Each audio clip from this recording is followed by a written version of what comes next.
All right, welcome back to the Mic'd Up Podcast with Zach and Dom. Today it's just me, just giving a little college football preview on the Thursday before the season starts. Well, before the real season starts. I mean, there were a couple games last weekend, but I mean, it's not, not nothing exciting. Like tonight, we got. Just looking at the scores right now, we have Nebraska, Cincinnati. They're playing. Miami of Ohio, Wisconsin. They're playing. Boise State just got beat by USF. So we had some real games on this Thursday. Tomorrow we have some. Tomorrow we've got really nothing. Auburn, Baylor, that'll be a good game. Georgia Tech, Colorado, that'll be a good game. But that's about it. But then Saturday comes the real stuff. Saturday college football starts, and I am so excited. I'm thrilled. I'm absolutely thrilled. All right, so let's start this off. College football season has technically started. Kansas State took on Iowa State in Dublin, Ireland on Saturday. I'm just kidding. Yeah. The game started off slow, but in the second half it took off and it became an exciting game. The first half there were I think a total of 4 turnovers, 2 on each side, and it was raining, slippery, and it didn't look like it was going to be a game in the first half. And the second half came out, and both teams they warmed up. It was just a pregame pregame jitters, preseason jitters, first game jitters, whatever you want to call it. They were just a little nervous, and once they got the hang of it, once they got a good feel, they started to ease up. Both of these teams are teams that can win the Big 12. Even with Kansas State losing, they still have a shot at the Big 12. I believe that, and because of that, if either of these teams win the Big 12, they can make the playoffs. So it's a good little appetizer before the big games. Not tomorrow, the next day. Well, by the time this comes out, it will be tomorrow for the big games tomorrow. So speaking of the big games, tomorrow on Saturday we start our day off with Ohio State playing Texas in the season opener at noon in the Horseshoe. It'll be Lee Corso's last appearance on College Game Day, so that'll be a little sad, definitely a little bit emotional, but I really hope he dons the Brutus head again for one last time. It's where he started. That's how all the mascot heads started for Lee Corso, and hopefully that's where it ends. It'll be a good story. Later on that day, we get Alabama playing at Florida State during the 3:30 time slot, which I hope will be a good game, but I doubt it. I mean, Alabama's Alabama. Whether it's Nick Saban or Kalen DeBoer running them out of the tunnel, Alabama's Alabama. And Florida State kind of fell apart last year. They didn't have a bad roster at all last year. Like, they were a preseason top 10 team. Like, they were projected to be a somewhat decent team. And I believe, hold on, let me look this up here.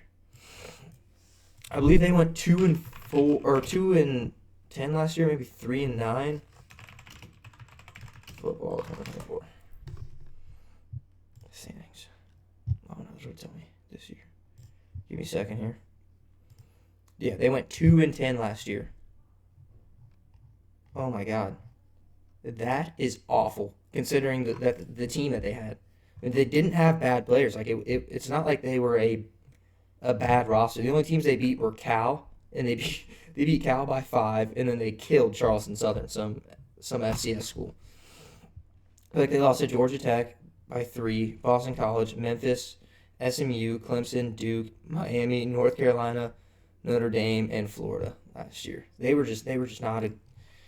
I don't know what happened. I don't want to say they weren't a good team, but I mean, with the roster that they had, they should have, at worst, they should have been 6-6 going bowling, but instead they go 2-10. I mean, that was a horrific season, and I don't really have faith in them to come back. They showed that they can be a bad team with a somewhat decent roster. Like that had to have been at least a top 30 roster in America. And they go 2-10. So I mean, I don't know. I'd put all my money on Alabama. I don't care if it's on the road. In Tallahassee, I'd put all my money on Alabama. Later on that night, we have number 9 LSU going on the road to play number 4 Clemson, which will be a very exciting game. Both teams call their home stadiums Death Valley. And because of that, you call this game the Battle of the Death Valleys. And lastly, for the big games on this weekend, on Sunday, we have number 6 Notre Dame going on the road to play number 10 Miami at night in Hard Rock Stadium, Miami, Florida. That'll be an exciting game to see how if Carson Beck can get back into his 2023 form and not 2024 form. Because in 2023, played like a first round quarterback. But then in 2024, he was bad. And Notre Dame will be having a new starting quarterback. We'll get into all this, a little bit of the breakdowns. Now I'm going to go into who I think will win each game, and I'm going to leave Ohio State for last because I'm going to go through not like huge breakdown, but I'm going to go through a pretty good breakdown of the roster and whatnot. So for Alabama and FSU, like I said earlier, I'm taking Alabama all day. I think everyone else should as well. I don't see it being a close game, nor do I have any faith in Florida State. I mean, Vegas has Alabama favored by 13.5 on the road, so which means if it was a home game, Alabama would be favored by 21 or more. And I fully expect Alabama to cover the spread. I mean, I am not expect Alabama starting with a new quarterback. Ty Simpson, I believe, is going to be their starter.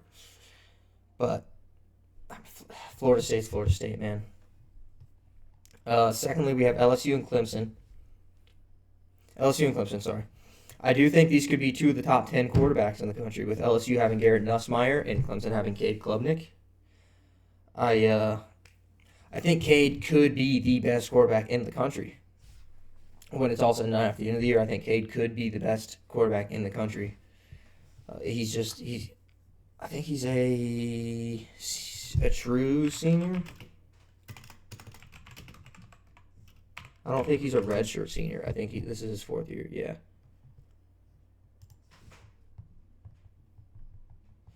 Yeah, he's just a regular senior. So this is his fourth year, but I mean, he's been pretty good. So I think he could be the best quarterback, and they have a veteran team around him. So he has a good position to walk into, I guess. A good situation to walk into. Vegas has Clemson favored by 4 at home, and I do think Clemson will win, and I also think Clemson will cover. I think this could be a 10 or more point victory for Clemson. They just have too many veterans for LSU, and I think that will be the ultimate game changer. I don't really have a lot of faith in LSU. I think last year Garrett Nussmeier threw for, I think, 28 touchdowns. I think he threw for 28 touchdowns and 12 picks or something like that. 29 touchdowns, 12 picks. Yeah. With 4,000 yards, which is that's pretty good, but he just throws a lot of interceptions, a lot of turnovers. That's not what you want when you're playing a good team like Clemson, a good veteran team like Clemson. Because I think Clemson will have good ball. I think Clemson will have good ball security, and I think Clemson will limit the turnovers. And it's at their house at night, so I mean, I see LSU losing this, making a couple mistakes, and Clemson just being too veteran for them. For the third game, we have the Sunday clash between the Catholics and the Convicts, throwing it back to the 80s. Between the Catholics and the Convicts, Notre Dame will be starting a freshman quarterback in C.J. Card, and Miami will also be starting a new quarterback, but he's a senior, Georgia transfer Carson Beck. I do think Beck is probably the better quarterback right now. Beck had a great year in 2023, kind of slipped and didn't perform as well in 2024, causing him to transfer away from Georgia. But I think that Notre Dame has the better team surrounding C.J. Carr, and I think that will be the ultimate deal breaker. I don't believe in Miami as much as other people. They haven't been relevant since Ohio State beat them in the title game in 2002, and they're just one of those teams that I have to see win the big games before I believe that they can. I saw a clip of Urban Meyer this past week. He was talking about Texas, how Texas wasn't very good before Steve Sarkisian and after Mac Brown. He's like, I don't see how teams like Texas and Miami can be bad. Like, you have all of the resources that you could ever want. Miami has all of the boosters they could ever want. Miami has the location to feed the recruits. Be like, hey, you get to come to our school, but you also get to enjoy the life of living in Miami, Florida. There's never a winter. There are women everywhere. There are clubs everywhere. Like, it's the perfect place for a college student that just wants to party. Honestly, wants to party and have fun, and that is the perfect recruiting pitch. Which will sell on some players. Like on some players, like Jeremiah Smith, he was like, no, I didn't want to go. There was too many distractions. I want to get developed at Ohio State. Blah, blah, blah. But on the flip side, there are other players that'll be like, yeah, I'm trying to go party. And now with NIL, you're telling me I can get paid to go party in Miami, Florida? Why wouldn't I take that? So I mean, there's really no excuse for Miami to not be good, but it's just one of those teams where I have to believe it to see it, or I have to see it to believe it. Vegas has Notre Dame favored by 2.5 on the road. I think Notre Dame will cover. However, I do think it'll be a close game. I do think it'll be probably a one-possession game. either anywhere from 3 to 8 points. I think it'll be like that because again, Notre Dame I think for sure has a better roster. Miami probably has the better quarterback right now. By the end of CJ Carr's career, he'll probably be better than Carson Beck. But as of right now, CJ Carr is a redshirt freshman, I believe, or true freshman. I think he's redshirt freshman. Redshirt freshman walking in, playing the number 10 team on the road at night in Miami, Florida. I'm not gonna say in a tough environment because Miami fans don't seem to show up, but he's playing on the road, travel, and all that, you know. Uh, and then lastly, we have Ohio State and Wisconsin. Or sorry, Ohio State and Texas. I'm checking the Wisconsin score right now. Lastly, we have Ohio State and Texas. They're squaring off to really kick off the 2025 college football season. Vegas has favored Ohio State favored by 1.5, and I think that's the right call. A lot of people think Texas should be favored, and honestly, I can't blame them. This could be one of those games where either team could be favored, and each team to have an argument to be favored. Both teams have an argument for why they'll win, and I'll give you Ohio State's before we get into who has the better teams or positions. Let's just start with who I think will win. And here's Ohio State's argument. Let's start with the hype. Texas quarterback Arch Manning has been hyped up to be the next big thing in college football since he stepped foot on a high school field. Not even a college football field, a high school football field. He's been hyped up to be the next best thing because he's a Manning. You know, I'm not saying he's not going to be the next best thing. He very well could be, but because he's a Manning, he got all the attention early. So there's definitely some pressure on Ohio State to win this game, but not as much as everyone thinks, and I'll explain why. First off, Ryan Day just proved to all of college football that he can indeed win the big games when they matter. And he can win the biggest game of them all, the national championship. Ohio State's coming fresh off a national championship. 14 of their best players got drafted into the NFL. And with having a redshirt freshman start at quarterback, I don't think there's much pressure there. I mean, they also have the luxury of kicking off the season at home in front of what will be a hostile crowd for Texas. I truly believe all the pressure's on Texas. They finally have the quarterback that Texas fans have been asking for the last 2 years. Every Texas fan I know that's been, like last year, they were like, oh, take Ewers out, put in Arch. Take Ewers out, put in Arch. That's all they wanted. They wanted Arch Manning. And they finally have him. He has all this hype around him as well. So he started one game, I think maybe two. He's already the preseason favorite to win the Heisman Trophy without ever playing a meaningful game, starting a meaningful game. He played in the Ohio State game, got rocked, and didn't come back in. But he played the Ohio State game last year, and he has immense pressure to perform, and perform better than any quarterback in the country. Well, now let's get to Steve Sarkisian and the pressure he has. Unlike Ryan Day, I don't really think Sark has won the big game yet. You can say he beat Alabama in 2023 on the road, which led to a playoff berth, yes. A playoff berth that he then lost in the first round of Washington. That's what came after that win. They played Georgia twice last year, lost both times. And in the second game, Georgia was playing without their starting quarterback, Carson Beck, who got hurt. So they lost to Georgia's backup quarterback, Gunnar Stockton, in the SEC championship game. So the pressure for Sark to win the big game is higher now than ever. They did beat Clemson last year in the first round of the playoffs, but Clemson's not the Clemson they will be this year. Clemson wasn't a great team last year. They were a good team. They were not a great team last year. I believe Texas almost lost that game as well. And then they played Arizona State in the second round of the playoffs and almost lost that game. They probably should have lost, honestly. Arizona State outplayed them. So now that we've addressed the pressure aspect of it, let's take a look at the roster of Ohio State. I'm not going to be going over the Texas roster because I'm not a Texas fan, so I don't want to speak on something that I don't know 100%, that I'm not 100% sure of. But for Ohio State, their best unit on the field is obviously the receivers. But the second best, I think, will be the offensive line. We brought on 2 transfers on the offensive line, and I'm pretty sure one of them will be starting. Only one of them. I'm pretty sure only one of them will be starting. One's a sophomore, and the other one's a senior. I'm pretty sure the senior's starting.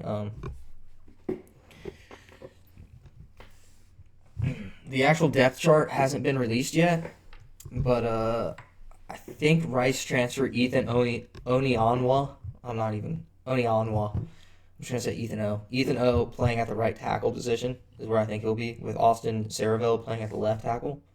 I also think the guards will be Luke Montgomery and Tigra Shabola, with the center being Carson Hinsman. Now, all of these players started a football game last year. Last year, our offensive line had 2 people go down, and we had to play backups for the rest of the year. And those backups are now the starters for this year's team. So, I mean, they're well experienced, and they were one of the best offensive line units in all of college football last year, even after those people went down. So I don't really feel like, or next, I'm going to go on the next thing. I don't really feel like I have to cover the receivers, but I'm going to anyways. We obviously have Jeremiah Smith, the best player in all of college football. But we also have Carnell Tate, who will be starting his junior year this year, and will be going into his second year of being a starter. Carnell Tate is good enough to be a top wide receiver at any other college in America. He would start anywhere else in America. I'm not saying he'd be the wide receiver 1. He'd probably be the wide receiver 1 at, there's 136 college football teams, or FBS teams. I think he'd be a starter at 130 FBS teams. Or he'd be the receiver number 1 at 130 FBS teams. But he would be a starter anywhere in America. Anywhere. And then as for our third receiver, we have junior Brandon Ennis. Never really got the chance to start last year. He came in a couple times. I think he played almost every game last year. But it wasn't really, he didn't get significant snaps, He got targets and catches in nearly every game, but he was never like a game changer or deal breaker. Brandon Ennis, while never being a starter, was voted captain last week, which is one of the more impressive feats. I mean, it just goes to show how much he's improved this offseason, and that he's ready to take the next step. As for our fourth receiver, who won't be starting, well, I'm sure we will see plenty of him, is Mylan Graham. He's a redshirt freshman, and he showed out in the spring game. He'll be a very good player, and if I had to guess, he's going to be the next great Buckeye receiver after the ones we have now leave. We also have true freshman Quincy Porter, but I doubt we'll see him much this year, if any.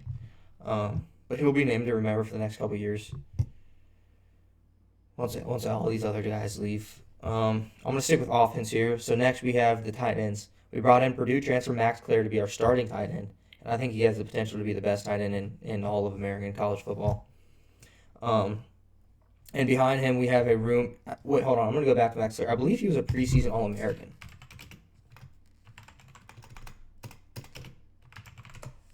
I think he was a preseason All-American. I'm not exactly sure. He went to St. Xavier in Cincinnati.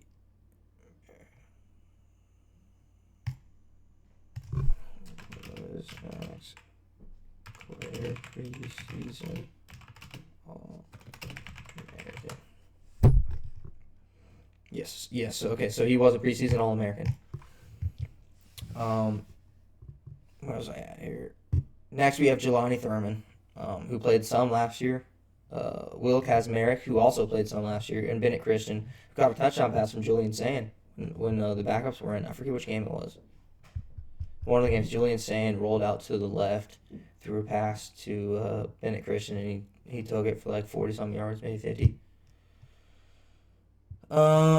Next, we're going to go down to the running backs.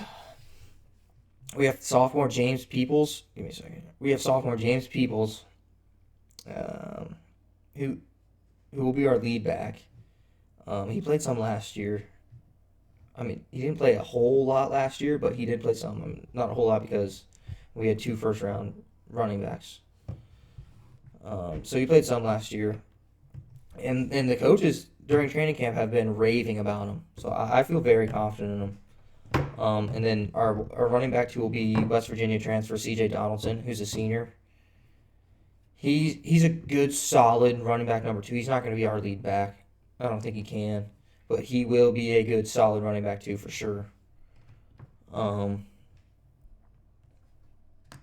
now that we've got all the offensive positions around him, let's get to the starting quarterback in Julian Sand. I saw this tweet the other day. It was like, all Julian Sand has to do is steer the Lamborghini. That's it. He doesn't even have to press the gas pedal. Just steer the Lamborghini. We have all the right people and players around him. All he has to do is steer the damn car. That's just how set up the offense is. I think he'll be the next C.J. Stroud. I really do. From Carlsbad, California, South California. Last quarterback we had from South California, Rancho Cucamonga, was C.J. Stroud. And if that's the case, if he is the next CJ Stroud, then imagine what this offense can be and what the offense can do if he does push the gas pedal. Theoretically. If he does push the gas pedal, imagine what they can do. Just steering is the worst case scenario. It's like, hey, if he comes out and isn't as good as he's projected to be, just steer the damn car. But if he is as good as he's projected to be, watch the fuck out. Yeah, there's no doubt in my mind that we will be holding up a trophy again in January if he is as good as he's supposed to be. Uh, that's all for the offense. So I'm gonna give and that was a lot. That was quite a lot. So I'm gonna give a small breakdown for the defense to save some time. So for the defense, I think the defensive line as a whole will be better than last year, which might sound crazy to say considering everyone on the line last year got drafted. But that's what I think. We have some good players that developed in the system, and Larry Johnson has faith in them. They're gonna be starting. So I do feel good about. I think as a whole, the unit will be better because last year I don't think we had very many sacks as a team. I don't think we had very many sacks as a team. 53. Oh, placing second in college football for that statistic. Okay, so I guess we did have quite a bit of sacks last year. I just don't remember there being a ton. JT Tuimoloau led the team with 12 and a half. That's why he himself had 12 and a half. Is this last year? Yeah. He himself had 12 and a half. The next highest person were our linebackers. Two of our linebackers with 7 and 6.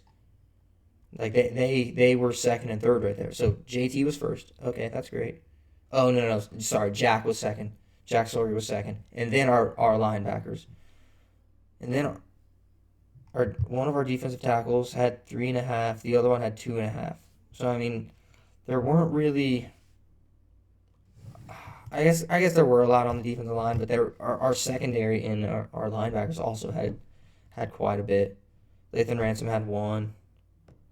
Jordan Hancock had 1. Caleb Downs had 1. Jermaine Matthews had 1. C.J. Hicks had 2. A couple of our backup defensive players had a couple. But I think as a unit, they will be better than last year. I don't know about individually, but as a unit, as a whole, I think they will be better. Moving to linebackers, I think the linebackers will be very good. I think they'll be better. Without a doubt in my mind, they'll be better. Because Cody Simon left, and he was good. He was a good football player. Don't get me wrong. But the best part about Cody Simon was that he was a good leader, not his football skills. The person replacing him is an absolute freak of an athlete and a stud. Arvell Reese. No relation to Angel Reese. Thank God. And he is. Let me look up his measurables.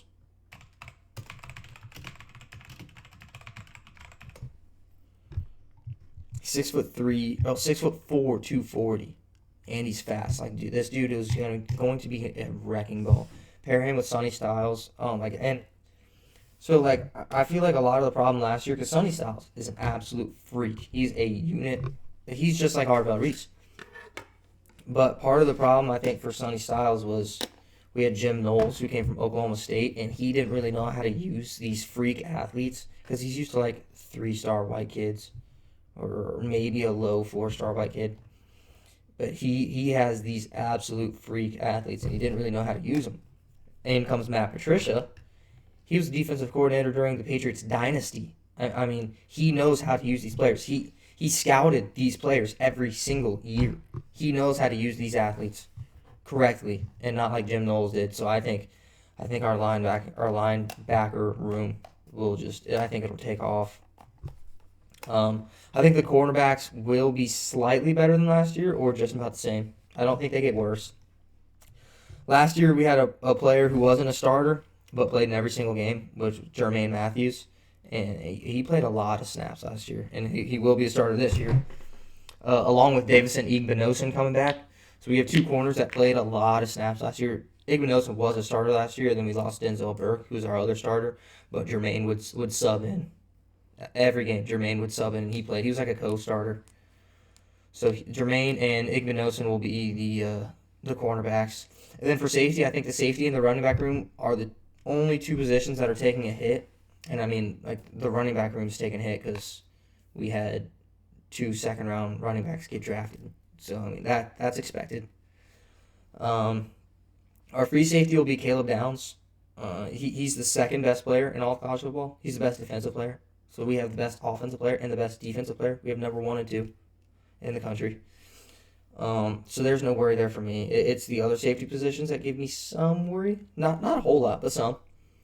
Strong safety will probably have Jalen McLean, who's a good prospect as a recruit and someone I'm expecting to do just fine. But I'm saying this position is a little bit worse because it's unknown. That's all. It's just more like last year we had Lathan Ransom and Jordan Hancock. And Lathan Ransom, he was a hard hitter, good safety. I think Lathan played here. I think he may have actually played on the field all 4 years. Same with Jordan Hancock. I think both of those guys may have played all 4 years. So I mean, we're just going in the unknown. That's the only thing. I'm not saying these players can't be as good, but they're definitely taking a hit because we have two players starting at safety that didn't play last year. So Jalen McLean, good prospect, and yeah, I'm sure he'll do just fine, but he's just unknown. And then we also have Malik Hartford, who'll probably be the other starter as well, if I had to guess. He's a junior. I think he'll be just fine as well. He's came up in the system. It's just unknown, like I said, for Jalen McLean. One player on the defense who could take someone's position at corner is Devin Sanchez. He'll be a true freshman, 18 years old. And I think he could take Igbinosun's position because last year Igbinosun had a big problem with penalties, which never seemed to hurt us. Like, they didn't really ever seem to really hurt us, but it could be a problem, you know. Penalties are never something you want to have, especially pass interferences, which guarantee the other team a free first down. So I think Devin Sanchez could take his position if he's having penalty problems. I don't think Sanchez will start. Like, if we start a game and Igbinosun starts off in the first 3 drives with 2 DPIs, I'm sure I could see a world where Day just puts Sanchez in, or Patricia, where Patricia puts Sanchez in. That's just that's one of the only positions where it's hard to throw in an unknown player, an unknown a player that hasn't played before, you know, a player that hasn't seen these snaps and taken these reps. It does definitely help that he goes up against the wide receivers he goes up against in practice, but practice will never be the same thing as game time. So yeah, I think Sanchez could come in if someone like Igbinosun starts having a penalty problem, or if someone gets hurt, or if they need a breather. I'm sure they'll rotate. He's supposed to be the Jeremiah Smith of cornerbacks, so I'm very excited for that. I'm very excited for this team in general. I mean, I think they could for sure be better than last year's team, which may sound crazy, but I think by the end of the season they could be better than last year's team, and I could see them walking out of the season with the national championship trophy again, going back to back. I mean, it's definitely not a super experienced roster, but it's a very talented roster, if that makes sense. Like, they're not experienced like last year's team. Last year's team was very experienced and very talented. This year's team, some experience, very talented. So that's what I think about this upcoming game against Texas, and that's all I have for today's episode. Appreciate it. Zach usually does this. Like, subscribe, do all that, and I'll see you guys.